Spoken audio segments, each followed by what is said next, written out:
Plaintiff Erica Schmall says when she started dating the defendant, she thought he had a job and could take care of himself.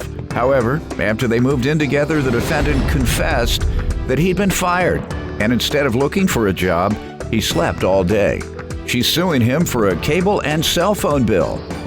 Defendant Walter Hensick says while dating Erica, she drunk dialed one of his friends and asked if she could come over to his house. Walter claims when he confronted Erica about the call, she denied it at first, but eventually she confessed, and he mistakenly gave her another chance.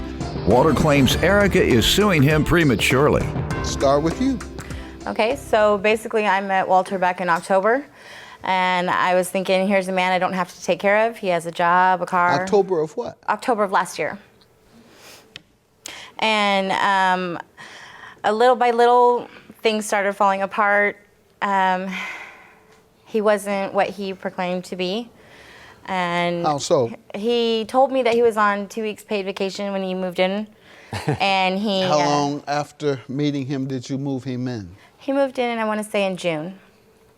In the beginning of June. He told me he was on paid vacation for the 2 weeks when he first moved in. Okay, so when that expired, right. What did you when say? that expired, then he finally told me that he had been fired from his job. Okay. Prior to all that, though, And that was the first 2 weeks? Yes. All right. How did you respond to that? You know, I gave him the benefit of the doubt. Okay. I was still supportive. I said, I mean, you all had been together 6 months, so you all had established something. Mm-hmm. Mm-hmm. And okay, so. How did it go then? It went terrible. From what I heard, he was asleep all day. He was always on his phone. You mean heard from who? My mother. 'Cause she lived there also? It was her house that we moved into. You need to be ashamed. Moving I in was this going woman's to house sign a knowing lease. You don't have a job. Yeah. Go ahead. Okay, so I heard that he wasn't doing anything around the house, or even, you know, since he couldn't pay rent. He had told both me and my mother that he had money put down because originally me and him were going to move into our own. Put down on what? Put down for an apartment that we were going to move into. When did he tell you that? Oh boy, July. What happened to that? That's a good question. I don't know, because I never saw any of that money, and neither did my mother. And he was kicked out in August. Why? He was just rude and lazy. It's a bad comment. Yeah. Rude how? He's supposed to be running around scraping and bowing. Yeah, right. Rude how? That's what always gets me. People say, we argue every day. You're living in my house. I'm going to argue with you any day. We argue, it's time to go. I'm always right. It's my house. I'm always right. Go ahead, sir. You give me some background. So, yeah, I met her. We worked together, same company. Everything was going okay, but she was, jealous and controlling. She used to get, there was an incident where she actually drunk dialed one of my friends that I moved in with prior to me moving in with her. Did what to him? Drunk dialed. So she was intoxicated and called him up and wanted to come over. So I talked to her about it. She knew who she was calling, yeah, not she by knew accident. It wasn't by accident because I asked her about it. She denied it, and I was happened to be with him in the same room and I had him on speaker the whole time, or had her on speaker. What was she saying? And she was like, why would you tell him that I did that? And, I didn't want him to know about that. What did she tell you about it? She denied it. She was like, I never did that. I wouldn't do that to hurt you. Did you do that? I did it. So she finally admitted it. So, I let it go. After a few days, I let it go. We got back together. Well, that's why his conscience is clear about tricking you out your money. You know? All right? He didn't intend to work. And so that was retribution. I ain't doing nothing.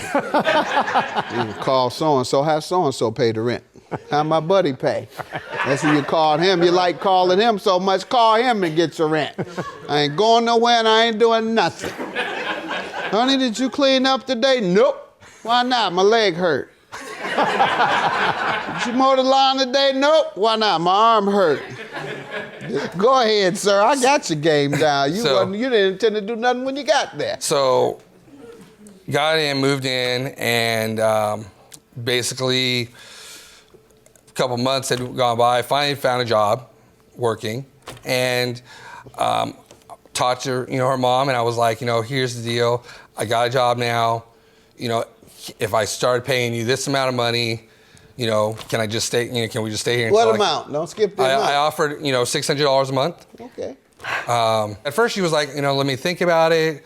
Let me, ponder over that. And the next day she had sent me a text message saying, no, I've decided that, you have to go. Okay. And so I was you like, ain't got your own place? and I was like, okay, no problem. I didn't have a place to go, and I let her, let her and what Erica did you know do? that. I ended up staying in my truck. And so I Okay, sent I her an wanted to email. get to the cable bill. I thought maybe you had gotten a place and she got the cable bill No. for you. Tell me about the cable bill and the phone bill you're suing for. The cable bill I opened up in May when he was living with the coworker. And he said that his credit was bad because of his wife, yada, yada, yada. I was like, okay, well, I'll help you out. I'll get it in my name so that you're not sitting here bored, under the impression that he was going to pay for it. Though I had asked him about it, I had even asked him in an email if he had paid for it and taken care of it. He told me, yes, he took care of it. I don't owe them anything. This bill for $580 says differently. Okay, let's see it. How many months? I believe the service was shut off in July. How many months was it on? 3. Okay. Tell me about the cell phone bill. I opened up a cell phone in June, a separate account in my name for him so that he could use that for resources. The jobs could call him so that he could get a job, things like that.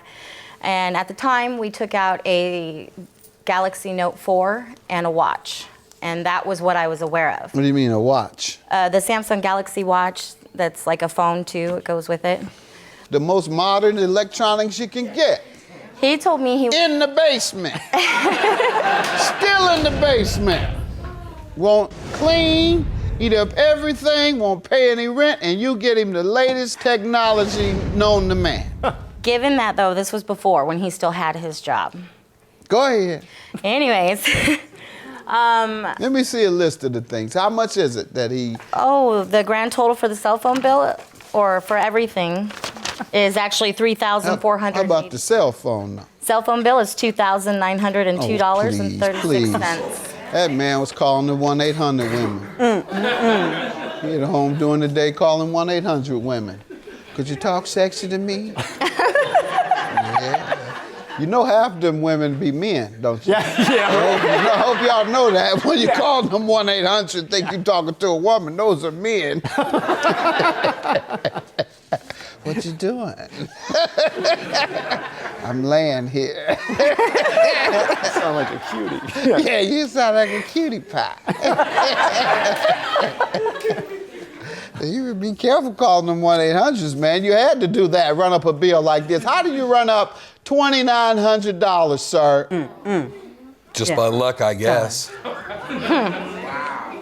Do you agree or not that you ran this? No, thing? you know what? I agreed to it. When she sent me an email, and on the 15th, and I let her know that I told her that I'd get back on my feet.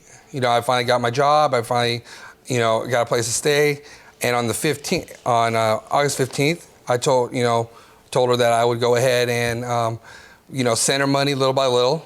Until it was paid off. And she agreed. I mean, she basically sent me the email back saying that she trusted me, that she cared about me still, and she'd give me more time. I have the email right here that she sent. Ma'am, let's see it, please. Did you tell him you had more time? I told him, I said, okay, I'll trust you if you keep me in the loop. But then he went and started blocking me everywhere. What do you mean by that? Facebook, changed his phone number. In fact, the only way I could get him to react to the email was by threatening him.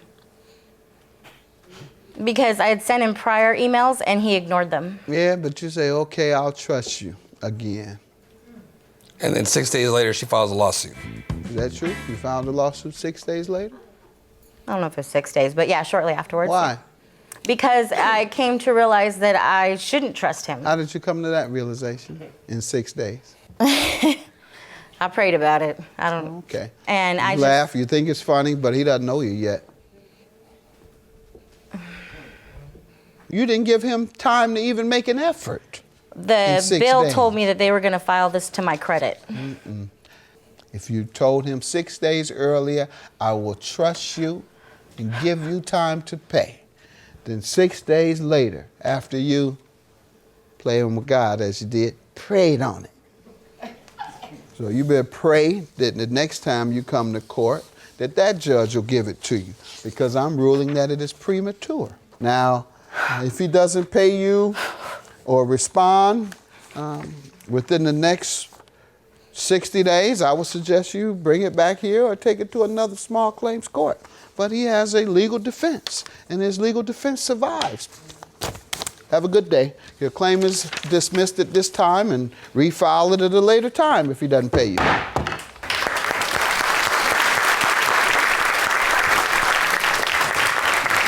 You know, honestly, I just want to do the right thing and, you know, pay what I owe, and I'm willing to, you know, go through, you know, make small payments best I can to be able to help, you know, take care of the bill. I mean, I know that the bills were my fault and my responsibility, but like I said, 6 days, you didn't even give me a chance to even try to even make it, you know, a dent in the bills.